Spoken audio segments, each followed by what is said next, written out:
Hello, comic book fans. Today we are talking about Rogue Sun issue 5.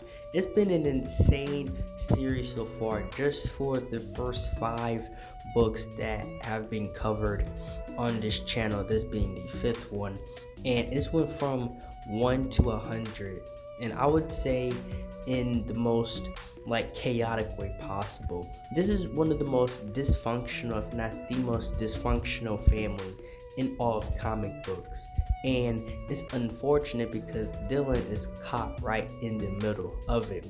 And the story starts with a very young Gwen, which is Dylan's mom, and Marcus, which is his father, and them at the hospital having him.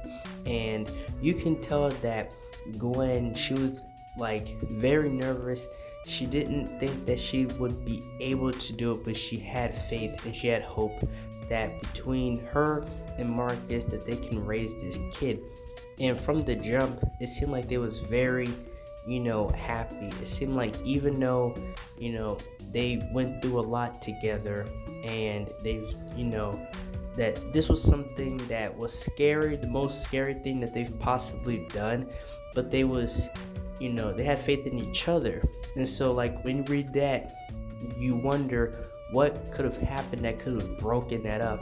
And that's when we come back to the present, where Marcus, Dylan, they don't know what's going on. The only person that seems to have a common understanding is the mother. And she pretty much told Marcus, I told you to stay away from our son. You didn't listen, and I had to stop you myself. And she somehow got this power that was strong enough to put down Rogue Sun in the first place. And caught in the middle of this family feud is the actual evil villain, Demonica. And what's unfortunate for Demonica is that Gwen, the mother, she is way too OP, so she can definitely handle her in a fight. And this is where we see everything fall apart, because the story takes present and past. It shows us both what happened. And Marcus, without no explanation, no reason, he just tells her, I don't love you anymore, this was a mistake, I'm leaving you. And it was in the coldest, most screwed up way possible. And it leaves you he really is just a trash human being, and how he operates when he isn't Rogue Sun. Because when he's Rogue Sun, he is a great superhero, but as a person, he is just simply trash.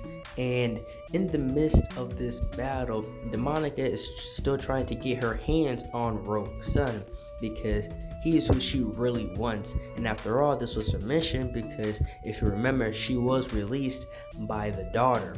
And so within this battle, Dylan has both mother and father in his ear. The father telling him to destroy his mother, take her down. And Dylan's I'm not going to attack my mother, which is very understanding. Me personally, in this moment, I would have just dipped out and got the heck up out of there. And this is where the part of the story, we go back into the past. And he shows back up 15 years later. Marcus hasn't been in his son's life at all. He pretty much shows up and telling her that he's pretty much telling her, you can't do it anymore, so I'm going to take over. And I'm not asking you either. This is me just giving you a courtesy. I'm going to be back in my son's life if you like it or not. And the mother was not having it. She told him, when I told you to go, when you wanted to leave and I said don't come back, I meant that with all my heart. And she found and went to this dark evil entity that is still unknown to the story. She pretty much made a deal with the devil, and she devoured this green dragonfly insect to harness this power. And with that power, she used to destroy Marcus, to destroy Rogue Sun, in order to keep him away from her son.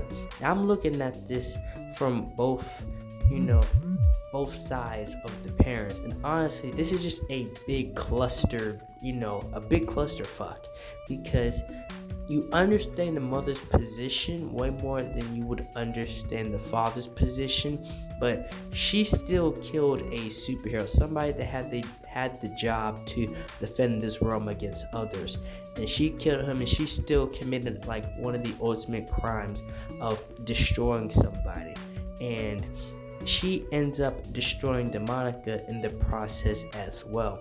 And she pretty much tells Demonica that I know you very well because I've had to patch up Marcus multiple times, and for some reason they keep letting you live when you should be destroyed altogether. And that's the one part I do agree with the mother on the most. The unfortunate part is that after Gwen is done with Demonica, she pretty much threatens her own son, tells him to give her the Sunstone, and she will do so even if she has to take it physically from him and destroy her own son in the process to completely get rid of Rogue Sun and Marcus altogether. And that's all I have for this video. Thank you guys for watching this video. Like, share, and subscribe for more, and thank you for watching.